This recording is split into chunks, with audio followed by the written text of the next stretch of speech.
Hello friends, कैसे हैं आप? मैंने टेस्ट 7 जो विज़न का है वो उसका क्वेश्चन नंबर 8 तक डिस्कस कर लिया था। उसी सीरीज़ में अब मैं क्वेश्चन नंबर 9 डिस्कस करूँगी। तो चलिए स्टार्ट करते हैं।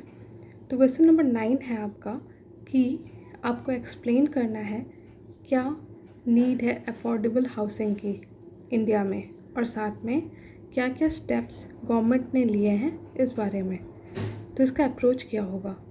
आपको इंट्रोडक्शन में लिखना पड़ेगा कि क्यों हमें अफोर्डेबल हाउसिंग की ज़रूरत है।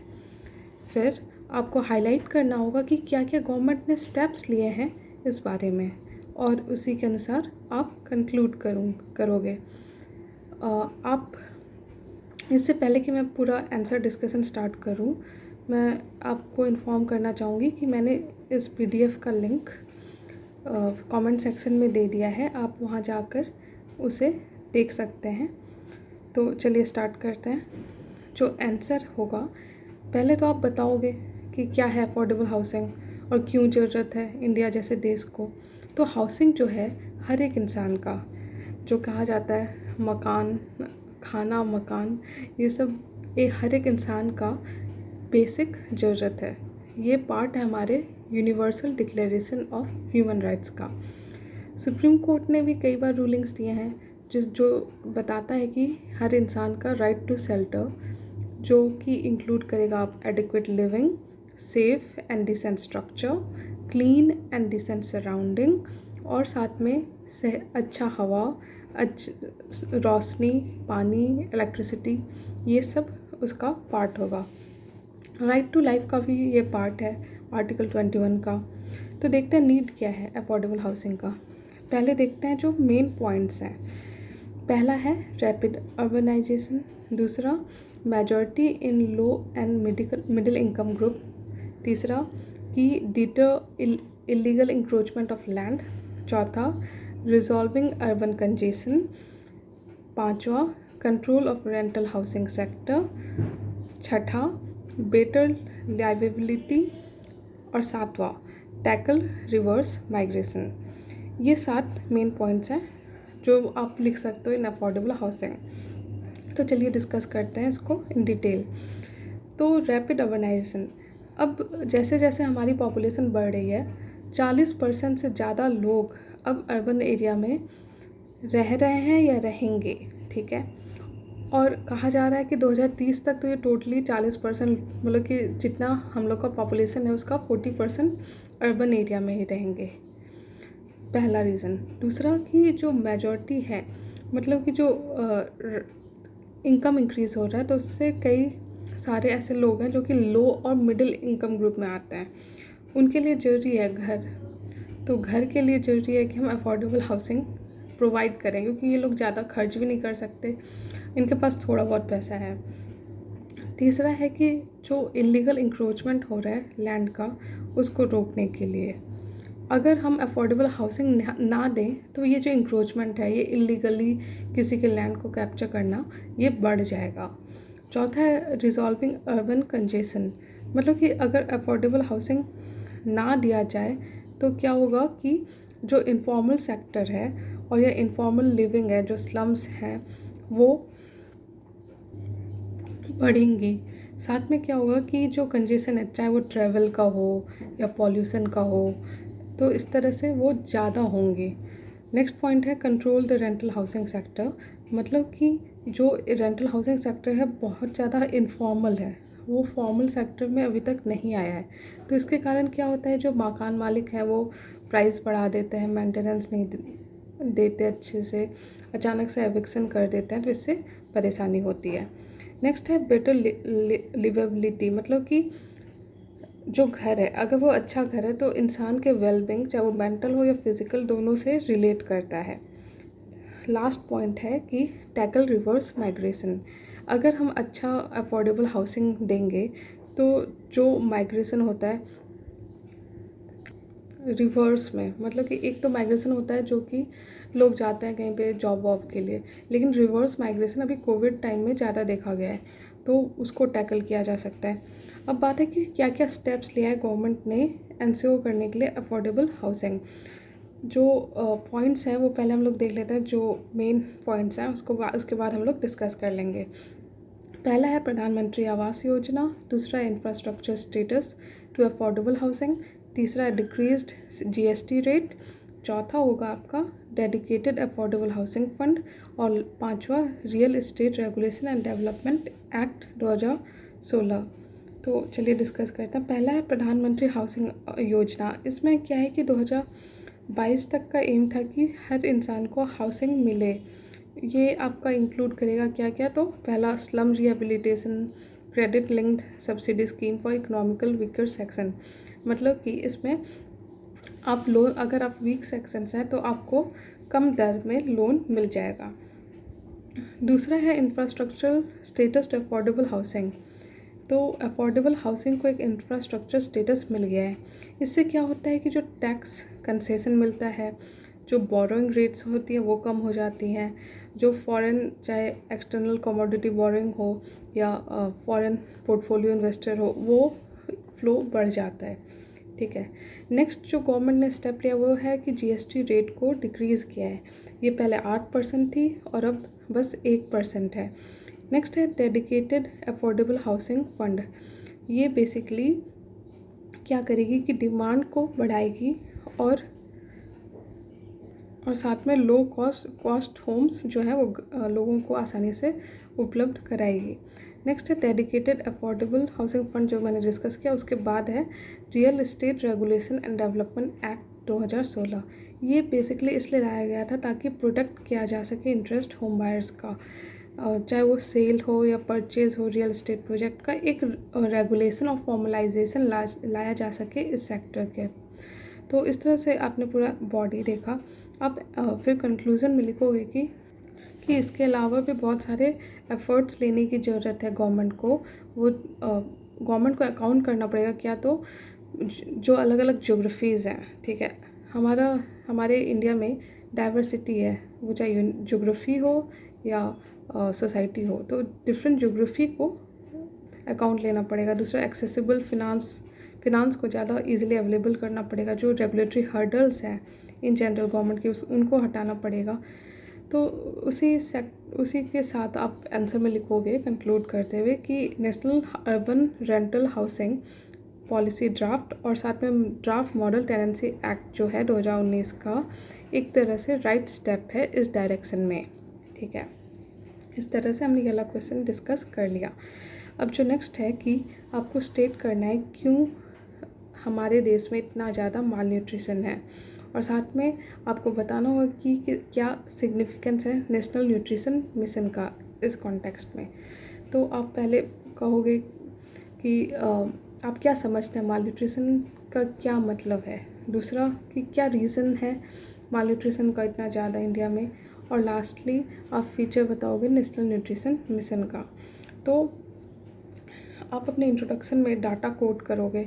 आप लिखोगे कि यूनिसेफ का जो state of world's climate report है 2019 का, उसके अनुसार हमारे देश में जो माल न्यूट्रिशन है वो 69% जो भी डेथ्स होते हैं वो माल न्यूट्रिशन के कारण ही होते हैं। जो चिल्ड्रंस होते हैं बिलो एज ऑफ 5, मतलब कि 5 साल के कम के बच्चों में जो मृत्यु दर है वो 69% है माल न्यूट्रिशन के कारण। और ये जो रिपोर्ट है ये भी कहती है कि जो इंडिया का हर दूसरा चाइल्ड किसी न किसी फॉर्म के माल न्यूट्रिशन से अफेक्टेड है। आप ये कोट कर सकते हो अपने इंट्रोडक्शन में। साथ में फिर ये भी लिख सकते हो कि जो स्टंटिंग है वो 35% है। ये डाटा और एक्स्ट्रा डाटा आप दे सकते हो कि स्टंटिंग 35% है, वेस्टिंग 17% है और ओवरवेट 2% है। जबकि एडल्ट का बात किया जाए तो 23% है वुमेन का और 20% मैन जो है वो अंडर नरिश्ड हैं। ठीक है, जबकि 21% वुमेन और 19% मैन ओवरवेट या ओबीज हैं। तो इस तरह से डाटा के साथ आप इंट्रोड्यूस कीजिए। ठीक है, अब देखते हैं कि रीज़न क्या है माल न्यूट्रिशन का इंडिया में।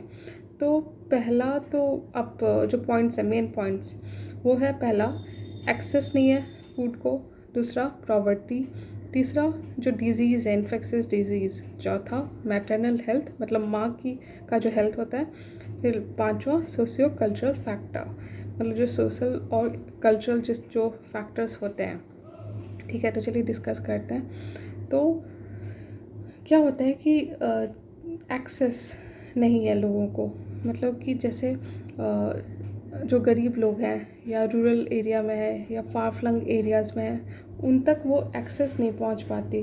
तो जब खाना ही नहीं पहुंच रहा तो ऑफ कोर्स जो लोग हैं वो पॉवर्टी, इनइक्वालिटी, पॉपुलेशन ग्रोथ, ये सब के साथ कंबाइन करके क्या होता है कि फूड एक्सेस की कमी हो जाती है। दूसरा है पॉवर्टी।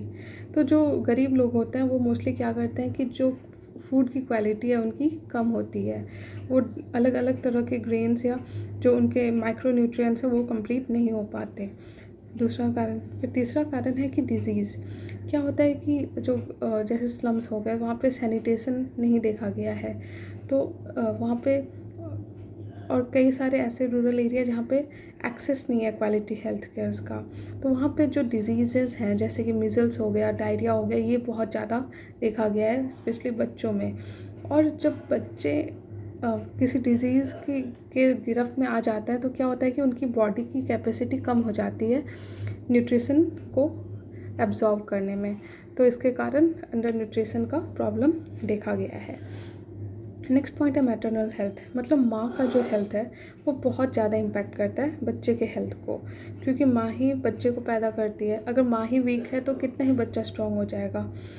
और साथ में हम लोग के कई जगह ऐसे हैं जहाँ पे शादी जल्दी हो जाती है लड़कियों की, तो जब कम एज पे शादी होती है तो वो ना मेंटली ना फिज़िकली इसके लिए प्रिपेयर्ड होती हैं कि वो माँ बन सके, तो इसके कारण बच्चा सफ़र करता है। लास्टली है कि socio cultural factor. Socio cultural factor मतलब कि जो गरीब हाउस होल्ड हुआ या विमेन का जो कंडीशन है, या जो जिस तरह से लड़कियों को स्कूल नहीं जाने दिया जाता है या उनके एजुकेशन में कमी छोड़ दी जाती है, तो ये सब जो सोशियो कल्चरल फैक्टर्स हैं वो भी इम्पैक्ट करती है औरत के हेल्थ को और इन जनरल पूरे इंडियन जो सोसाइटी है किसी रीजन के उसके हेल्थ को। तो इस तरह से हमने देखा कि क्या क्या रीज़न है अंडर न्यूट्रिशन का। अब समझते हैं कि जो नेशनल न्यूट्रिशन स्ट्रेटेजी है वो क्या है।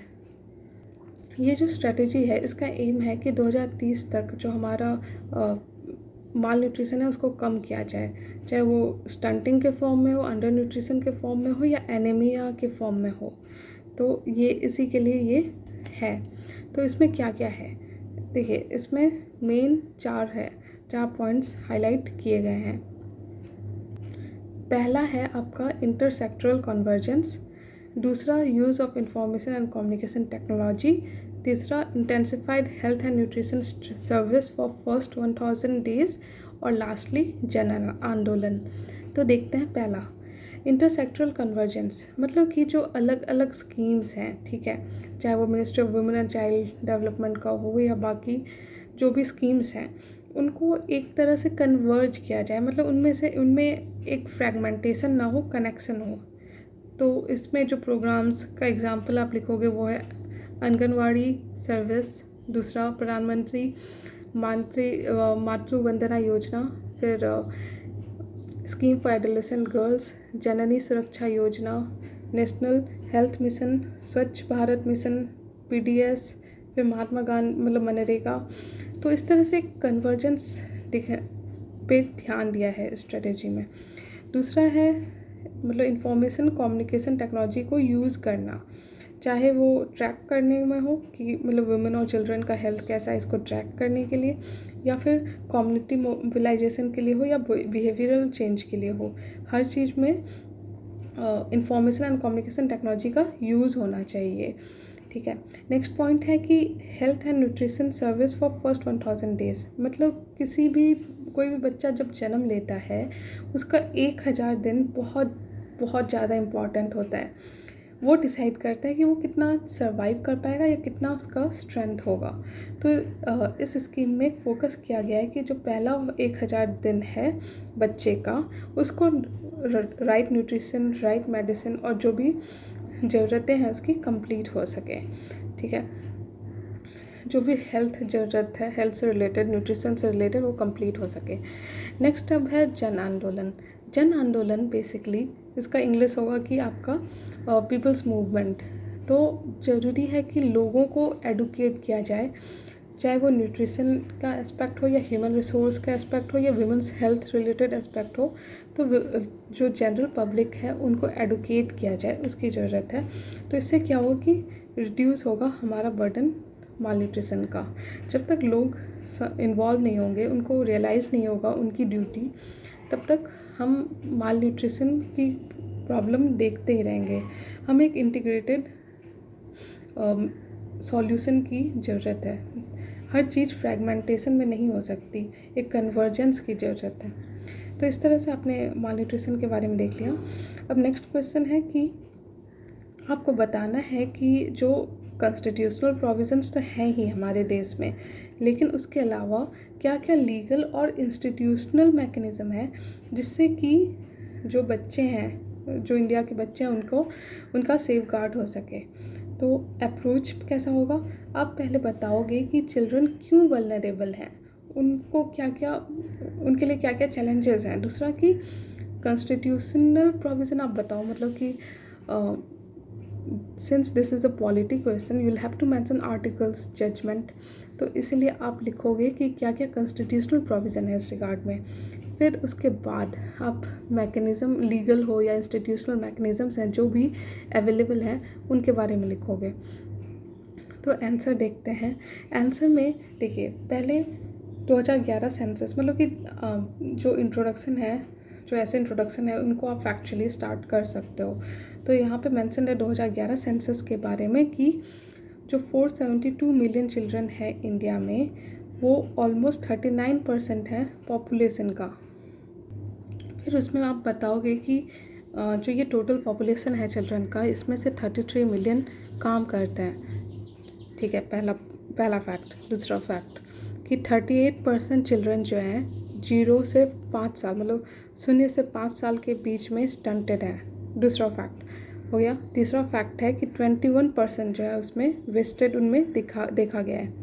और पांचवा फैक्ट कि 150 चिल्ड्रन जो है मतलब कि 150 children go missing in India every day, मतलब हर दिन का ये डाटा है कि 150 चिल्ड्रन गायब हो जाते हैं। और चिल्ड्रंस के अगेंस्ट क्या किस किस तरह के क्राइम्स हो रहे हैं, तो किडनैपिंग हो गया, एब्डक्शन हो गया, और साथ में ये जो क्राइम्स है वो इंक्रीज़ कर रहे हैं 5 times in the last 10 years. मतलब ये नेशनल क्राइम रिकॉर्ड ब्यूरो जो है 2016 का, तो उसका डाटा है कि हमारा जो क्राइम है, हमारे इंडिया में जो क्राइम्स हैं चिल्ड्रन के अगेंस्ट, वो बढ़ रहा है। ठीक है, इस तरह से आपने डाटा बता दिया। अब नेक्स्ट है कि क्या क्या सेफ गार्ड हैं कॉन्स्टिट्यूशनल प्रोविजंस। तो पहला तो आर्टिकल 21A बात करता है, जो कि बात करता है कि हर 6 से लेकर 14 साल के बच्चे को एडुकेट किया जाए।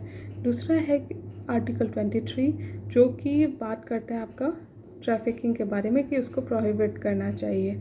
फिर आर्टिकल 24 आता है आपका, वो बात करता है कि चाइल्ड लेबर को बैन कर देना चाहिए। फिर आर्टिकल 45 है, जो कि बात करता है आपका कि बच्चे के जो अर्ली चाइल्डहुड, मतलब कि जब वो बच्चा होता है तो उसको केयर की देना चाहिए। आर्टिकल 45 आपको बताता है। फिर आर्टिकल 51A बताता है कि हर एक पेरेंट का ड्यूटी है कि वो अपने बच्चे को अच्छा एडुकेशन दे, उसको पढ़ाए लिखाए। तो इस तरह से आपका कॉन्स्टिट्यूशनल प्रोविज़न हो गया। अब देखते हैं कि लीगल मैकेनिज़्म क्या क्या है। तो पॉइंट्स देखते हैं, इसमें 5 पॉइंट्स हैं। पहला है कि पॉस्को एक्ट, दूसरा जुवेनाइल जस्टिस एक्ट, तीसरा चाइल्ड लेबर एक्ट, फिर चौथा right to education act, and lastly pre natal diagnostic technique act 1994 का। तो चलिए डिस्कस करते हैं। तो पहला तो है आपका पॉस्को एक्ट। पॉस्को मतलब prevention of children from sexual offences act 2012। ये एक कॉम्प्रिहेंसिव लॉ है जो कि बात करता है to protect children from offenses of sexual assault, sexual harassment and pornography while safeguarding the interests of child at every stage of the judicial process। तो ये बेसिकली जो भी ऐसे क्राइम या ऑफेंसेस होते हैं बच्चों के अगेंस्ट, उससे प्रोटेक्ट करने के बारे में बताता है और उसके बारे में प्रोविजंस हैं। दूसरा है कि juvenile justice care and protection of children act 2015, ये इनेक्ट किया गया था ताकि एक चाइल्ड फ्रेंडली अप्रोच रखा जाए। जब कोई बच्चे के ऊपर केस होता है या बच्चा एज अ विटनेस इन्वॉल्व होता है तो उनका स्पेशल ध्यान दिया जाए, ठीक है। तीसरा है चाइल्ड लेबर एक्ट 2016। इसमें क्या है कि ये बेसिकली कुछ रूल्स और रेगुलेशन बताते हैं रिगार्डिंग एम्प्लॉयमेंट ऑफ चिल्ड्रन और उनके वर्किंग कंडीशन पे। नेक्स्ट है आपका राइट टू एजुकेशन एक्ट। ये बेसिकली मैंडेटरी करता है हर पेरेंट्स के लिए कि वो अपने बच्चे को स्कूल भेजे, और साथ में गवर्नमेंट के लिए भी ऑब्लिगेटरी रहता है कि वो free and compulsory elementary education दे हर एक बच्चा को, और साथ में ये ध्यान दे कि नेबरहुड स्कूल हो हर 1 किलोमीटर पे क्लास 8 तक, मतलब हर 1 किलोमीटर तक क्लास 8 तक एक स्कूल रहेगा। ये राइट टू एजुकेशन एक्ट 2019 का प्रोविज़न है। नेक्स्ट है pre natal diagnostic technique regulation and prevention of misuse act 1994। ये बेसिकली जो लड़कियों को जिस तरह से वूम में ही मार दिया जाता है उसको रोकने के लिए है, मतलब सेक्स सेलेक्टिव अबॉर्शन को रोकने के लिए है। नेक्स्ट है कि इंस्टीट्यूशनल मैकेनिज़्म। ये तो हम लोगों ने देखा लीगल मैकेनिज़्म, अब देखते हैं इंस्टीट्यूशनल मैकेनिज़म्स क्या क्या हैं। तो इसमें आप 4 मेंशन कर सकते हो। पहला है ministry of women and child development, दूसरा है national commission for protection of child rights, तीसरा है central adoption resource authority, and lastly data collection. तो पहला जो है ministry of women and child development, ये एक एपेक्स बॉडी है जो कि डिसाइड करती है रूल्स एंड रेगुलेशन, चाहे वो औरत के बारे में हो या बच्चों के बारे में हो। दूसरा है national commission for protection of child rights. ये एक स्टैट्यूटरी बॉडी है जो कि प्रोटेक्ट करता है, प्रमोट करता है और डिफेंड करता है चाइल्ड राइट्स को। ये बना था UN convention on rights of children के अंदर, ठीक है। तीसरा है कारा, मतलब सेंट्रल एडॉप्शन रिसोर्स अथॉरिटी। ये एक स्टैट्यूटरी बॉडी है जो कि इंटर कंट्री और साथ में इन कंट्री, मतलब कि हमारे देश में जो भी अडॉप्शन होता है इसी अथॉरिटी के अंदर होता है। नेक्स्ट है डाटा कलेक्शन। ये जो है एनसीआरबी, मतलब नेशनल क्राइम रिकॉर्ड ब्यूरो जो है वो मॉनिटर करती है, ट्रैक करती है क्राइम्स जो भी चिल्ड्रंस के अगेंस्ट हो रहा है। उसी तरह नेशनल एनएफएचएस और आईएचडीएस जो है वो रिपोर्ट करती है on physical and sexual violence जो कि एडोलेसेंट गर्ल के अगेंस्ट देखा गया हो, ठीक है। तो इस तरह से आपने देखा कि किस तरह से आपका इंस्टीट्यूशनल मैकेनिज़्म भी है और लीगल मैकेनिज़्म भी है। इन सब के अलावा इंडिया ने अडॉप्ट किया national policy for children in 1794 और national charter for children in 2004, ताकि हम अपने बच्चों को सुरक्षित कर सकें। और साथ में इंटीग्रेटेड चाइल्ड डेवलपमेंट सर्विस जो है वो दुनिया का लार्जेस्ट कम्युनिटी बेस्ड प्रोग्राम है। इस तरह से एक क्वेश्चन हम लोगों ने डिस्कस कर लिया। इसका पीडीएफ मैं लिंक में कमेंट सेक्शन में शेयर कर दूंगी, आप वहाँ से जाके ले सकते हैं। अगर आपको वीडियो पसंद आ रहा है और आप चाहते हैं कि मैं इसी तरह वीडियो बनाऊं तो प्लीज़ लाइक कीजिए वीडियो और सब्सक्राइब कीजिए। इसी के साथ अब मैं नेक्स्ट वीडियो में क्वेश्चन नंबर 12 से स्टार्ट करूँगी। Thank you so much.